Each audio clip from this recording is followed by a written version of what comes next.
your fam, that's what they call me. I promise that. Hello friend, you are watching commerce winner again. बेटा इस class में हम कुछ नए important topic लेके आए हैं, ठीक है। इनको भी समझना बहुत ज्यादा इंपॉर्टेंट है, बहुत ज्यादा मैंडेटरी है। Without this type of the topic you can't survive in the accounts class. हम क्या सीखने वाले हैं? लायबिलिटीज। हमने लास्ट क्लास में क्या सीखा था? एसेट्स वगैरह। लेकिन इसमें हम क्या सीखने वाले हैं? लायबिलिटीज। ओहो, तो ध्यान से देखते हैं। Liabilities are obligation. है सर ओब्लिगेशन?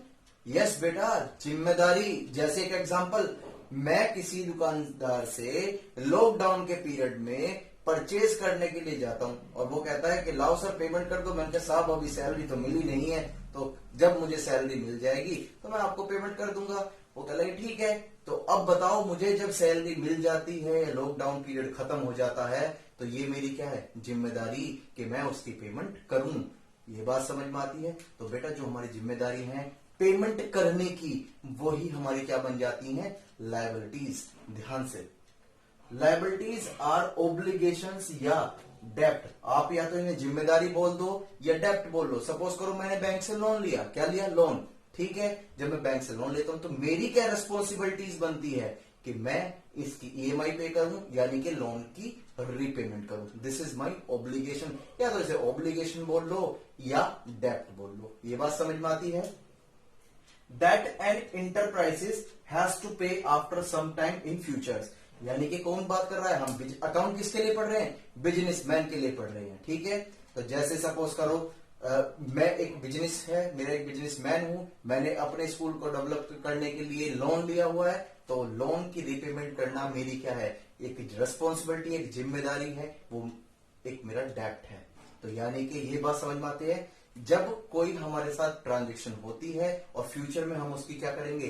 पेमेंट करेंगे। क्या करेंगे? पेमेंट। तो वही हमारी लायबिलिटीज कहलाएगी। इसे हिंदी में दायित्व बोलते हैं, जो आपकी ऑब्लिगेशन या रिस्पॉन्सिबिलिटीज भी होती है। ठीक, फिर ध्यान से, इसमें भी टाइप्स कितने होते हैं फिर से पढ़ने वाले हैं। क्या?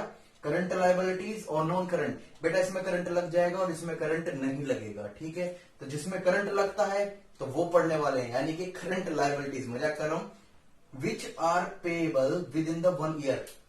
कोई भी ऐसी अमाउंट जो आपको 1 साल के अंदर अंदर पेड करनी है, वो आपकी करंट लायबिलिटीज कहलाएगी। ये बात समझ में आती है? लायबिलिटीज में तो पेमेंट तो दोनों में होनी है, बस एक साल के अंदर करनी है, 1 साल के बाद करनी है। जिसकी पेमेंट आप 1 साल के अंदर कर दोगे वो कहला जाएगी करंट लायबिलिटीज।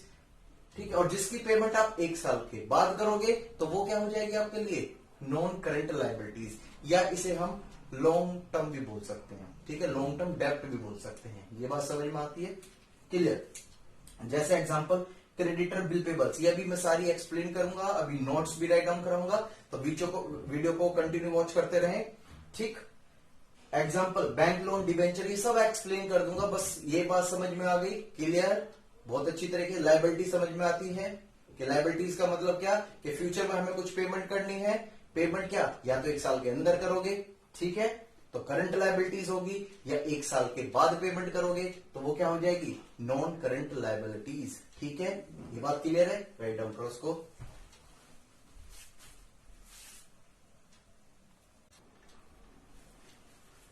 बेटा इसे ध्यान से देखो, ये क्या लिखा हुआ है? रिसिप्ट। रिसिप्ट का मतलब क्या होता है? जो मुझे मिला वो रिसिप्ट, यानी कि जो मुझे प्राप्त हुआ वो क्या बोला जाता है? रिसिप्ट बोला जाता है। रिसिप्ट में भी 2 तरह की होती है रिसिप्ट। है सर 2 तरह की?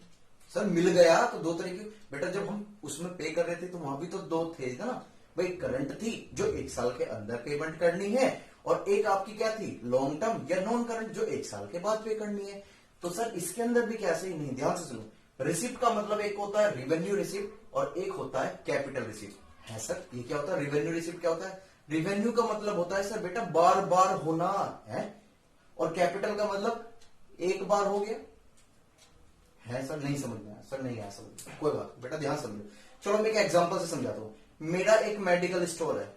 क्या है? Medical store. ठीक है, अब समय क्या था भैया, मैं उस पर मेडिसिन को बेचता हूं और पैसे कमाता हूं। तो मैं क्या करूंगा?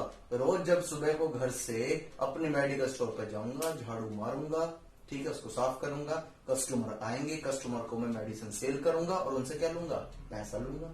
तो मुझे बताओ मेरा रोज का काम क्या है, कस्टमर को गोली दवाई मेडिसिन सेल करना और उसके बदले में क्या लेना, पैसा। तो जो मैं रोज काम कर रहा हूं, जो मेरा मेन बिजनेस है, मेरा मेन बिजनेस क्या है, मेडिकल स्टोर में मेडिसिन को सेल करना। तो वो जो सेल से मैं जो कमा रहा हूं उसे बोला जाता है रिवेन्यू रिसिप्ट। क्या बोला जाता है उसे, रिवेन्यू रिसिप्ट। यही लिखा हुआ है, revenue receipt are those receipt which are occurred by normal operation of business. Normal operation यहां वही है जो आपका मेन बिजनेस है, जिस काम के लिए आपने बिजनेस को ओपन किया है, उससे अगर आप कुछ कमा रहे हो तो वो बोली जाती है रिवेन्यू रिसिप्ट। ये बात समझ में आ गई। फिर हुआ क्या, मेरे पास जो है कुछ फर्नीचर बचा हुआ था। भाई मैंने अभी नया काउंटर लगवाया मेडिकल स्टोर पे, जो पुराना बचा हुआ था वो मैंने क्या कर दिया, सोल्ड कर दिया। क्या कर दिया, सोल्ड। फिर मैंने उससे कुछ कमा लिया। तो ध्यान से, रिसीव तो मुझे मेडिकल स्टोर में ही हो रहा है, लेकिन एक तो हो रहा है कि मैं अब मेरा जो काम है मेडिसिन को सेल करना, उससे रिसीव करना, तो वो तो रिवेन्यू हो गई।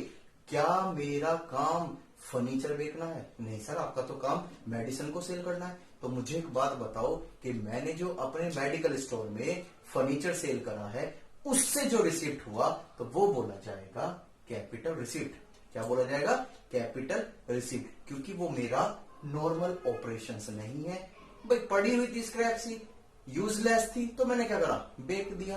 तो बस यही लिखा हुआ है, capital receipt are those receipt which are occurred by other than business operation. यानी कि जो हमारा बिजनेस, मेन बिजनेस है, उससे ना कमाया गया, जो हमारा मेन बिजनेस है उससे ना कमा के किसी और चीज से कमा लिया, तो वो मेरा होता है कैपिटल रिसिप्ट। ये बात समझ में आई या नहीं आई? कोई डाउट हो तो कमेंट कर देना, ठीक है। इसे राइट डाउन करो, फिर सीखते हैं और भी कंसेप्ट। बने रहिए हमारे साथ कॉमर्स विनर पर प्लीज।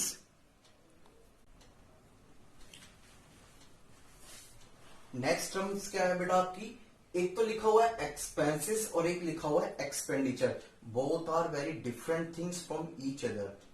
हम इसको कॉमन समझते हैं, लेकिन बेटा कॉमन नहीं है, सेम नहीं है, दोनों अलग हैं। सर ये एक्सपेंसेस, ये एक्सपेंडिचर, इसमें भी खर्च कर रहे हैं और इसमें भी खर्च कर रहे हैं, लेकिन अंतर क्या हुआ? Please sir explain me. बेटा ध्यान से, एक्सपेंसेस का मतलब क्या होता है, cost incurred by a business for earning revenue are known as expenses. ध्यान से, मेरा वही पुराना एग्जांपल, मेरा मेडिकल स्टोर है, लेकिन वो मेरा नहीं है भैया, वो मैंने रेंट पर लिया हुआ है। किस पर लिया हुआ है? रेंट पर। तो मुझे बताओ कि मैं उसका पे क्या करूंगा, रेंट पे करूंगा। वो मैं रेंट क्यों पे कर रहा हूं? क्योंकि मेरा मेडिकल स्टोर वहां पर चल रहा है। तो यानी कि जो मैं रेंट पे कर रहा हूं वो क्यों कर रहा हूं? क्योंकि भैया मेरी वहां दुकान है, वहां मेरी अर्निंग अच्छी होती है, इस वजह से मैं रेंट पे कर रहा हूं।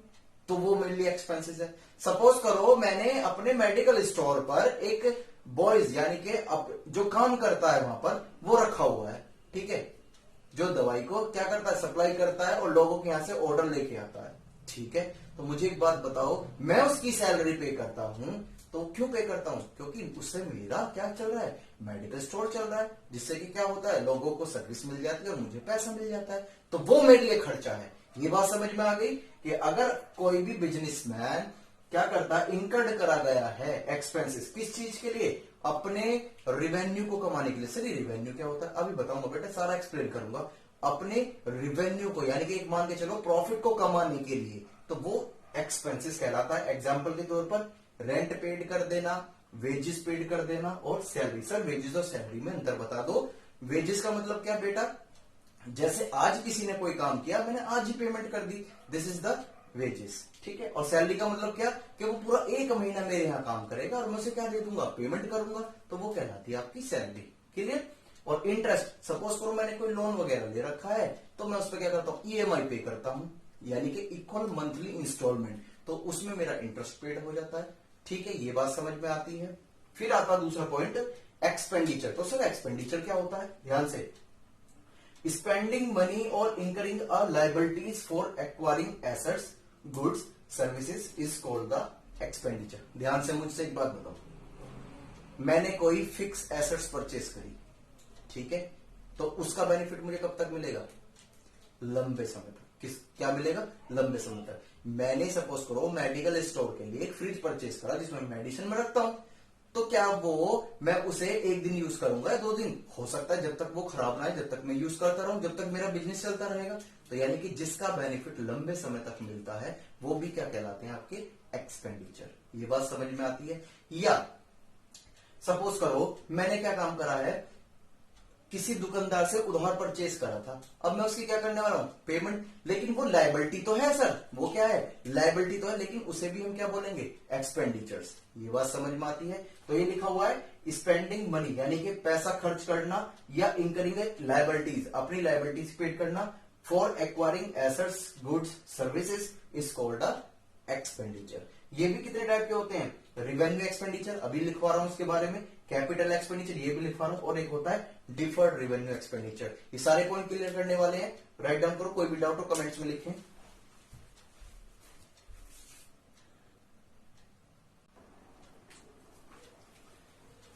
बेटा सीखते हैं, एक्सपेंडिचर का मतलब समझ चुके हो, एक्सपेंसेस का मतलब मैंने क्या बताया था वो भी हम समझ चुके हैं, और एक्सपेंडिचर का मतलब भी हम अच्छी तरीके से समझ चुके हैं। ठीक है, अब ये जो एक्सपेंडिचर्स होते हैं इसमें 3 टाइप्स और होती है सर, ध्यान से, रिवेन्यू एक्सपेंडिचर्स, कैपिटल एक्सपेंडिचर्स और डिफर्ड रिवेन्यू एक्सपेंडिचर्स। ध्यान से सुनते हैं इसको। The benefit of expenditure is received with in a year. ध्यान से, वो खर्चा जिसका बेनिफिट 1 साल के अंदर अंदर मिल जाता है। जैसे सपोज करो भाई मेरा वही मेडिकल स्टोर है और मैं उसको क्या कर रहा हूं, रेंट पे कर रहा हूं, मैंने 1 महीने का रेंट भरा, यानी कि 1 महीने तक मैं अपनी दुकान वहां पर कर सकता हूं, तो मुझे 1 महीने का पूरा बेनिफिट मिल गया। ठीक है, ऐसे 2 महीने का, ऐसे 3 महीने का, ऐसे 4 महीने का, यानी कि जितने दिन का आप पेमेंट करोगे उतना दिन का आपको बेनिफिट मिलता रहेगा। ऐसी एम्प्लॉय है, सपोज करो आपने उससे 1 महीने काम कराया और 1 महीने की सैलरी पे कर दी, तो 1 महीने उसका यूटिलाइजेशन कर लिया और उसकी पेमेंट कर दी। जब वो काम करेगा जब भी तो हमारा प्रोडक्शन होगा ना, ठीक है, और उससे हमें क्या मिलेगा, फायदा मिलेगा। तो इस वजह से हमने क्या करा, अमाउंट जो पेड करी गई है एम्प्लॉय को एज ए सैलरी, वो कहलाई जाएगी क्या, रिवेन्यू एक्सपेंडिचर्स। ये बात समझ में आती है। या सपोज करो मैंने कोई इक्विपमेंट्स था, मैंने मेडिकल स्टोर में रिक्वायरमेंट है, वो मैंने परचेज कर लिया, लेकिन मैं उसकी किस्त दे रहा हूं, तो किस्त का 1 महीने मैंने उसको यूज किया है, उसका बेनिफिट लिया है, और उसकी क्या कर रहा हूं मैं, इक्वल मंथली पेमेंट कर रहा हूं। तो इसका मतलब मैं जिसका बेनिफिट आपको कब मिलता है, विद इन द ईयर मिलता रहता है, साल के अंदर, वो कहलाता है रिवेन्यू एक्सपेंडिचर्स। ठीक है, कैपिटल एक्सपेंडिचर, मैंने मेडिकल स्टोर के लिए काउंटर परचेज किया, तो उसका बताओ जो काउंटर परचेज किया है जब तक वो सही रहेगा, जब तक उसका बेनिफिट मुझे मिलता रहेगा। मैंने मेडिकल स्टोर में पंखा लगा रखा है, मैंने मेडिकल स्टोर में फ्रिज परचेज करा है, तो उसका बेनिफिट मुझे जब तक मिलता रहेगा जब तक वो सही है और जब तक मेरा बिजनेस स्टेबल है। ये बात समझ में आती है। तो यही लिखा हुआ है, if benefit of the expenditure is receive for more than 1 year, जिसका बेनिफिट 1 साल से ज्यादा मिलता है, वो होते हैं आपके कैपिटल एक्सपेंडिचर्स। बेटा मैं अभी मीनिंग बता रहा हूं, what is the treatment of accounting, I am not explain here. अभी मैंने वो एक्सप्लेन नहीं करा है, वो जब करूंगा। डिफर्ड रिवेन्यू होता एक तरह से रिवेन्यू एक्सपेंडिचर ही है, क्योंकि इसमें लिखा हुआ है, लेकिन ध्यान से देखो, the benefit of expenditure is receive over the number of year. ये आपको बिल्कुल सेम लग रहे होंगे, लेकिन ध्यान से, बेटा मैंने कोई फिक्स एसेट परचेज करी है, तो हो सकता है कि उसकी लाइफ 5 साल हो, 6 साल हो, 8 साल हो, 10 साल हो। एक बिल्डिंग की भी लाइफ 100 ईयर्स तक होती है, इस वजह से लीज पर होती है 99 साल की, 99 ईयर्स की लीज पर होती है। ठीक है, लेकिन जो रिवेन्यू एक्सपेंडिचर, जैसे सपोज करो एडवर्टीजमेंट कराया, ठीक है, अब ये नहीं पता ना उसका बेनिफिट कब तक मिलेगा, है सर। जैसे सपोज करो अब कोविड-19 चल रहा है, इसमें सैनिटाइजर के वो होते हैं, मास्क के लिए वो आते हैं आपके एडवर्टीजमेंट, तो उसका बेनिफिट कब तक मिलता रहेगा, लंबे समय तक, जब तक ये बीमारी चलेगी। ठीक है, या मेरा कोई प्रोडक्ट है मार्केट में, मार्कर मैं बेचता हूं और उसके लिए मैंने टीवी पे एडवर्टीजमेंट निकाल दिया, ठीक है, इसकी वजह से मेरी सेल क्या हो रही है, इंक्रीज होती जा रही है। तो यानी कि ये जो एडवर्टीजमेंट का एक्सपेंडिचर है, इसका बेनिफिट कब तक मिलता रहेगा, बहुत ज्यादा लंबे समय तक। इसकी वैल्यू डिफाइंड नहीं है, इस वजह से लिखा हुआ है over the number of years, deferred revenue expenditures. ये बात समझ में आती है, क्लियर हो गया। एग्जाम्पल में भी लिखा हुआ है एक्सपेंडिचर, यानी कि एडवर्टीजमेंट एक्सपेंडिचर्स, राइट डाउन करो उसको।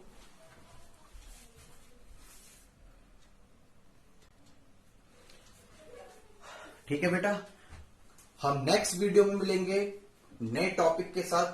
Please continue watch my channel commerce willing. Commerce winner, और इसको प्लीज सब्सक्राइब करें, शेयर करें, लाइक करें। अगर if you like my videos, अगर आपको मेरी वीडियो पसंद आती है तो आप इसको शेयर करें अपने फ्रेंड में। ये बहुत इंपॉर्टेंट रहेगा उन स्टूडेंट्स के लिए जो अपनी प्रिपरेशंस नहीं कर पा रहे हैं। ठीक है, लॉकडाउन का पीरियड है, please please. Okay, bye bye.